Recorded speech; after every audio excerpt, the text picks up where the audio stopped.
देखिए, आज हम जानेंगे टाइप्स ऑफ आर्टिकल्स। जो आर्टिकल्स होते हैं उनके टाइप्स देखें। आर्टिकल, जो आर्टिकल है तो आर्टिकल्स में जैसे एक तो डेफिनिट होता है और एक होता है इनडेफिनिट आर्टिकल। तो दो टाइप के आर्टिकल हो गए, एक है डेफिनिट और दूसरा है indefinite article. Indefinite article, indefinite में कौन आएगा और डेफिनिट में कौन सा है? इनडेफिनिट, जो डेफिनिट है वो डेफिनेटली जो हम पहले से जिसके विषय में जानकारी है, it generally points out particular person, place और थिंग। इसका मतलब है किसी विशेष व्यक्ति, वस्तु, स्थान के साथ इसका प्रयोग करते हैं, वो है आपका द। और जो द आर्टिकल है ये आपका है डेफिनिट, मतलब डेफिनेटली ये है, पहले से इसके बारे में जानकारी है। दूसरी बात आती इनडेफिनिट, और इनडेफिनिट में हम यूज करते हैं किसका? एक तो ए का यूज करते हैं, दूसरा एन का यूज करते हैं, ये आर्टिकल का यूज करते हैं। अब जैसे कि it generally does not point out any particular person, place और थिंग। प्रायः किसी ऐसे व्यक्ति, वस्तु, स्थान के साथ होता है जिसके बारे में पहले से जानकारी ना हो, वहां पर हम ए और एन का यूज करते हैं। जैसे मैं कहूं पापा दरवाजे पर, या कह सकते हैं पर कहीं एक लड़का है आपसे बात करना चाहता है। जैसे एक सेंटेंस बोला, कोई भी सेंटेंस बोला, पापा दरवाजे पर एक लड़का खड़ा है, वो आपसे बात करना चाहता है। अब कोई एक लड़का है तो अब बॉय, वो लड़का जो है उसको पहले से जानते हैं, डेफिनेटली है, जानते हैं हम उसको, तो द बॉय हो जाएगा। जिसके बारे में पहले से जानकारी है तो, और नहीं जानकारी है तो कोई भी है, तो वहां पर क्या हो जाएगा? ए और एन का यूज करेंगे। जैसे मैं कहूं यही तो किताब है जिसके बारे में मैं बात कर रहा था, मतलब दिस इज द बुक, तो क्या यूज हो जाएगा? This is the book. The book यहां क्यों आया? क्योंकि यही तो किताब है जिसके बारे में मैं बात कर रहा था। I was talking about, I was talking about.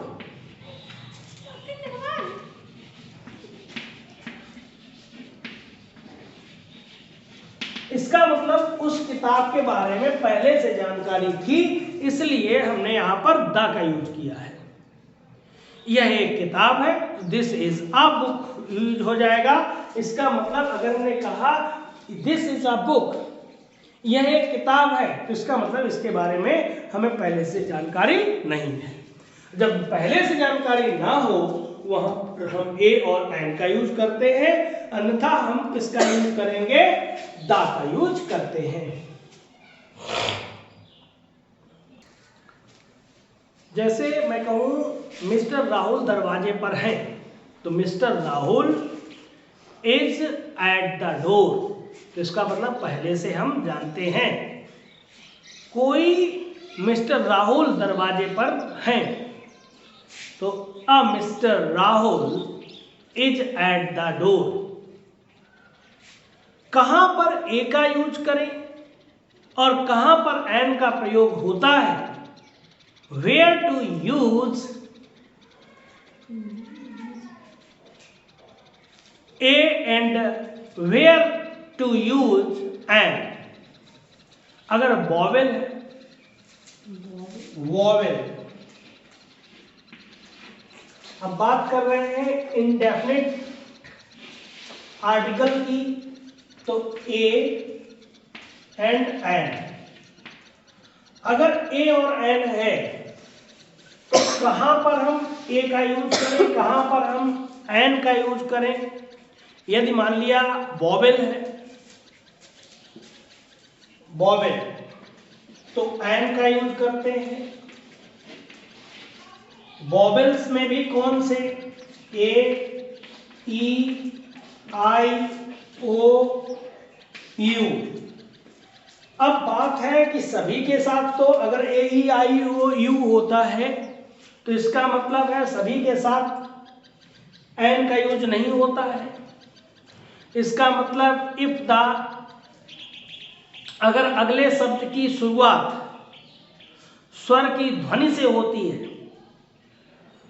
कह सकते हैं if the next word starts with a vowel sound, तब हम एन का यूज करते हैं। केवल ए, ई, आई, ओ, यू देख के हम यूज नहीं करते हैं। इसका मतलब मैं हिंदी का अ, आ, ई, उ, री, ए, ओ, आओ, ये जो है आपके हिंदी के स्वर हैं। इनके साथ जैसे कि मैं कहूं आर, HOUR, अब यहाँ पे एच जो आया है वो यहाँ कहीं नहीं मिल रहा है। इसका मतलब हमें अब यहाँ यूज किसका करते हैं? आर से पहले, आर से पहले हम यूज करते हैं एन का, एन आर, क्योंकि ये प्रोनाउंसिएशन जब हम करते हैं इसका साउंड वॉवेल साउंड है। हिंदी में देखे जाए आर, तो और इसको हम बोलते हैं आर। आर, जब आर बोलेंगे तो मीन्स क्या है? यहां पर आ निकल रहा है, तो इसलिए हम किसका यूज करेंगे? एन का यूज करेंगे एन आर के साथ, क्योंकि वॉवेल साउंड निकलना जरूरी है। जबकि एच जो है हमारा कॉन्सोनेंट लेटर है। यहीं पर क्योंकि यहां पर वॉवेल साउंड आ आया है, इसलिए जैसे मैं दूसरा कहूं ऑनेस्ट, ऑनेस्ट, ऑनेस्ट में क्या हो रहा है? आ निकल रहा है, ऑनेस्ट। जैसे एमए, एमए, तो एमए में क्या निकल रहा? एम ए, इसलिए ए आया है तो एन एम ए हो जाएगा। इस तरीके से हम, जैसे कि हम बात करेंगे यूनिवर्सिटी, अगर हम बात करें ए का यूज कहाँ करें? तो ए अगर कॉन्सोनेंट साउंड है तो उसकी जगह पर हम ए का यूज करेंगे। कॉन्सोनेंट क्या होते हैं? जैसे A, B, C, D, E,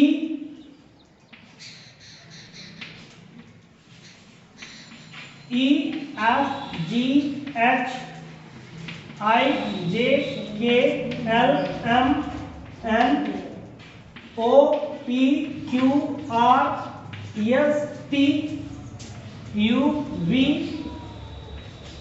W, X, Y, Z. अब यहां देखो, ये तो वॉवेल अलग हो गए, बचा कितना? ये 21 बचा हुआ, ये कॉन्सोनेंट है। इसमें भी अगर देखा जाए तो डब्ल्यू और वाई ये सेम ही वॉवेल हो जाएंगे, तो 19 होंगे। कॉन्सोनेंट कितना हुआ? 19 हुआ। ए का यूज कहां करेंगे? If the next word start with A, consonant sound, अगर पहले शब्द की शुरुआत जो है वो व्यंजन की ध्वनि से होती है, वहां पर हम ए का यूज करते हैं। तो व्यंजन ध्वनि का मतलब क्या हो गया? जैसे आपने देखा होगा यूनिवर्सिटी। अब मान लिया मैंने एक शब्द लिखा यूनिवर्सिटी। अब यूनिवर्सिटी में क्या है? पहला साउंड है यू, तो यू आया ना, या आया, यूनिवर्सिटी, यूनिवर्सिटी। इसका मतलब ए यूनिवर्सिटी हो जाएगा, ए यूनिवर्सिटी। अगर मैं कहूं यूनियन बैंक तो अ यूनियन बैंक हो जाएगा।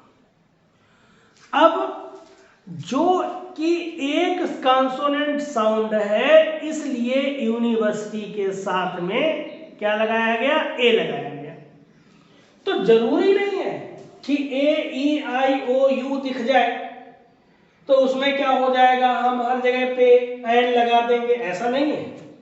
इसका मतलब हमें वॉवेल साउंड पे ध्यान देना पड़ेगा। हमारा प्रोनाउंसिएशन कैसा है, प्रोनाउंसिएशन के अकॉर्डिंग हम इसको सही ढंग से लगा पाएंगे। ए और एन का यूज हम कर पाएंगे। ये इंडेफिनिट आर्टिकल्स है। इसी तरीके से यहां पर पहले से जानकारी होती है, तब हम दा का यूज, जैसे अ बॉय, तो बा साउंड हो रहा है और बा साउंड हो रहा है तो ये कंसोनेंट है, इसलिए आ का यूज हो रहा है। अ पेन, तो कि इसमें पा का साउंड हो रहा है। एन ऑनेस्ट, क्योंकि यहां पर आ साउंड हो रहा है इसलिए ऑनेस्ट हो गया।